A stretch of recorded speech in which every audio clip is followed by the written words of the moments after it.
투자자 여러분 안녕하십니까? 7월 23일 수요일 오후입니다. 코스피 시황 간단히 보도록 하겠습니다. 코스피 종합 일목균형표 일봉 차트입니다. 뒤꿈치 구름대 양호노드에서 올라가고 있습니다. 빨간색 기준선, 검정색 전환선 정배열된 상태로 상승하고 있습니다. 상승장이에요. 상승장이었는데 지금까지 분위기를 보면 저는 이게 뭐 5% 상승이라고 생각했지만 아니었던 걸로 반가름이 난 것 같아요.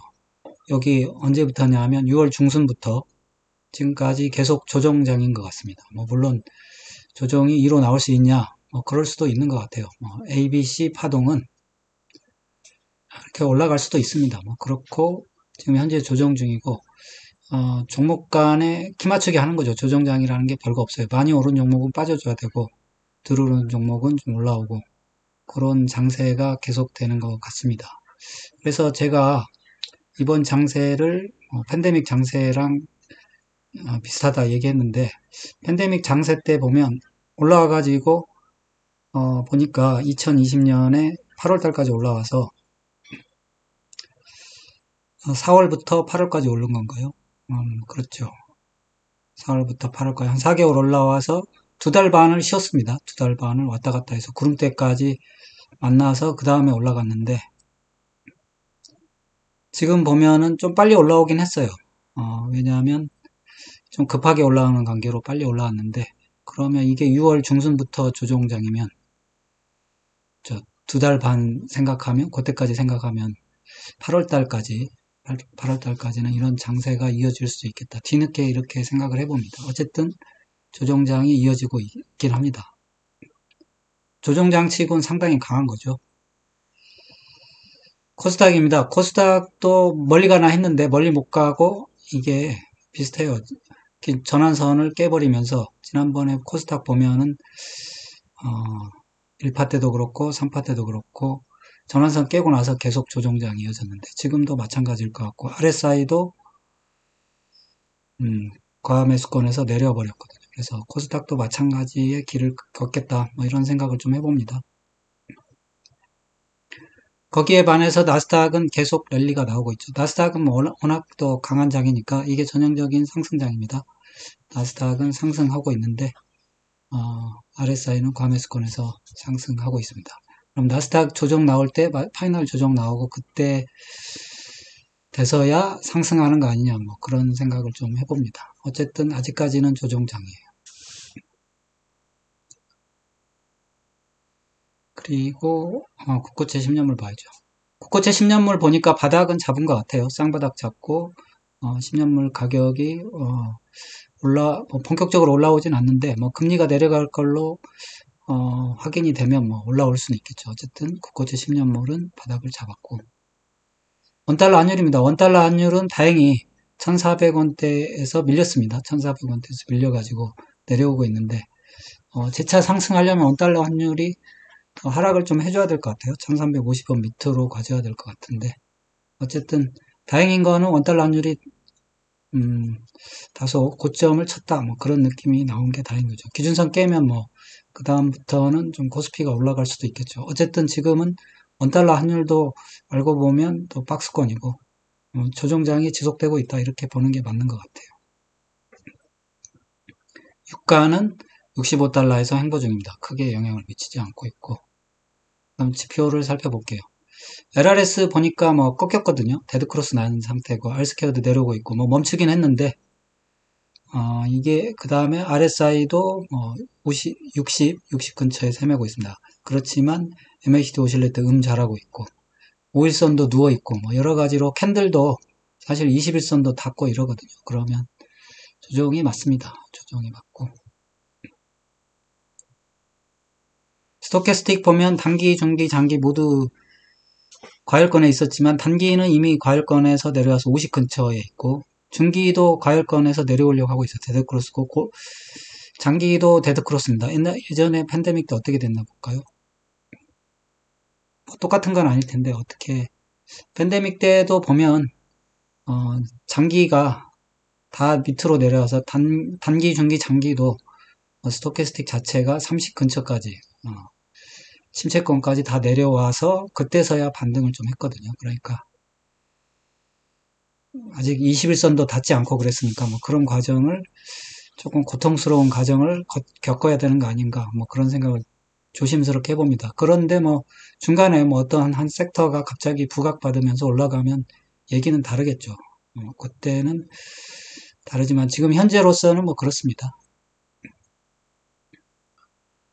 그리고 수급을 보면 외국인은 별로 팔고 있지는 않아요. 사고 있는데 올리려고 사는 게 아니고 뭔가 아무튼 지수를 올리려는 의도는 없고 그냥 사들이는 거에 불과한 것 같아요. 어쨌든 결국 외국인이 현물을 산다는 건 그래도 향후 지수 상승을 염두에 두는 거기 때문에 좋은 일이긴 합니다.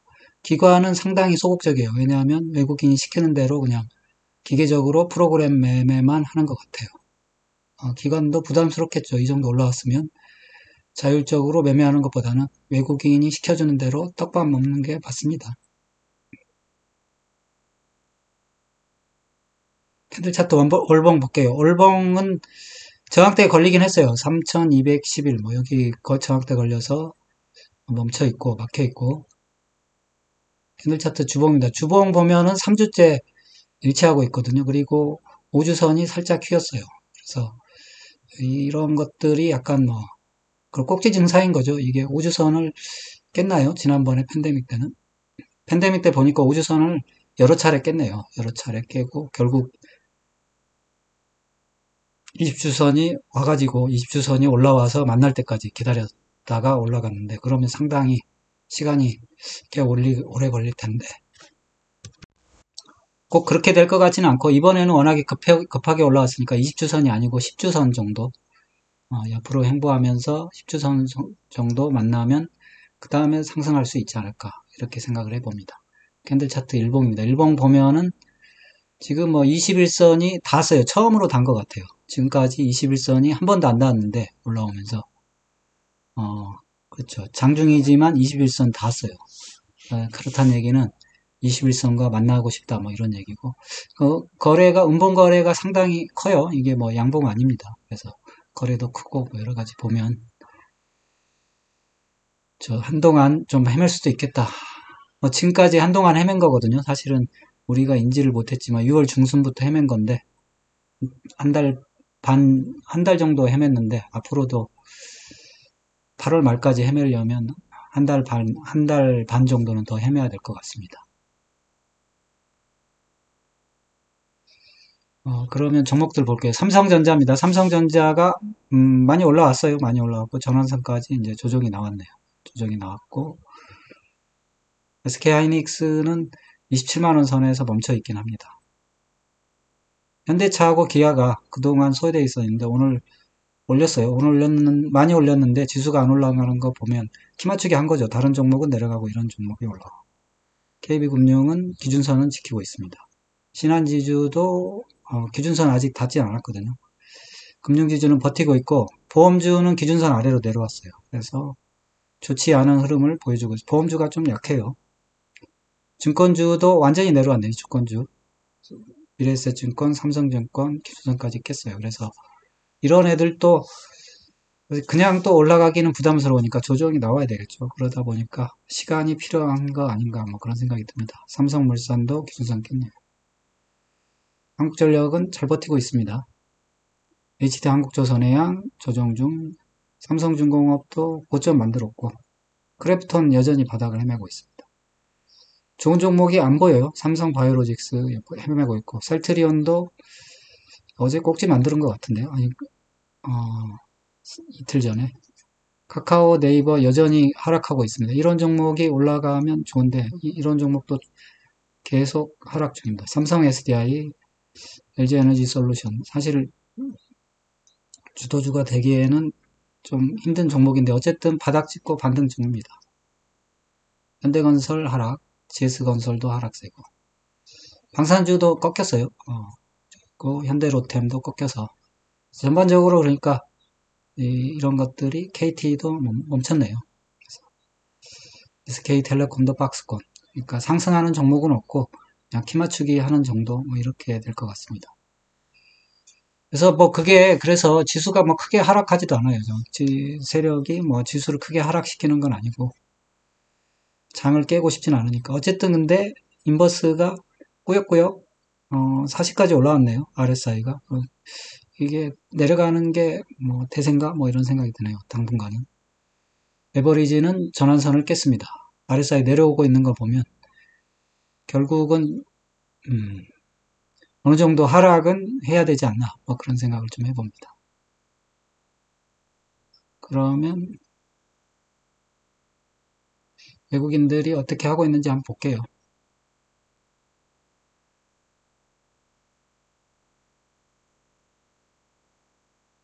외국인들이 현물을 사고 있습니다. 현물을 사고 있는데 이게 지수를 올리면서 사는 건 아니에요. 지수를 올리면서 사는 건 아니고 뭔가 지수를 누르면서 시장에 참여하는 거죠. 자기도 싸게 사는 거겠죠. 싸게 사는 거니까 올라가질 않죠. 이렇게 외국인이 계속 이런 식으로 지수 누르면서 매집을 해야 되면 얼마나 매집을 해야 될지 모르지만 조금 고통스러운 시간만 지나면 결국은 올라가지 않을까 싶습니다. 외국인이 현물을 매수하고 있습니다. 다만 이제 지수는 못 올라가고 종목들이 그러니까 가격이 올라가기 힘든 거죠. 가격이 올라가기 힘든 이유는 외국인이 선물을 매도하고 있어요. 그래서 지수 자체는 못 올라갑니다. 지수 자체는 못 올라가고 여전히 마이너스 24,000. 콜풋을 볼까요? 콜풋은 그나마 보나마나 양매도겠죠? 콜 만계약 매수했습니다. 양매도일 거예요. 풋도 만개 매수했어요. 양매도로 하고 있습니다. 그러니까 양매도 치면서 양매도가 아니죠. 양매수. 양매수 하면서 지금까지 뭐 패턴이랑 똑같아요. 달라진 거는 그겁니다. 외국인이 선물 매도를 하고 양매수를 하고 있는데 그러면서 지수를 누르면서 현물을 사고 있습니다. 그거는 다른 점이죠. 그러면 시간은 우리 편이다. 기다리면 지수는 오른다. 이렇게 생각하면 될 것 같습니다. 잘 버텨야 되겠죠? 외국인이 올려줄 때까지 버텨야 되는데. 콜 보니까, 거의 뭐 또 바닥을 짚었나요? 어쨌든 콜 오늘 거래 터지면서 뭐 도치 캔들 나왔는데, 뭐 또 지켜봐야죠.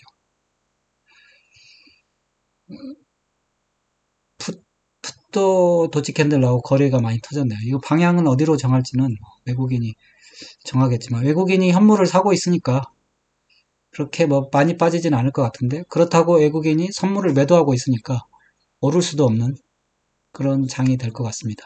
예, 이걸로 마치겠습니다.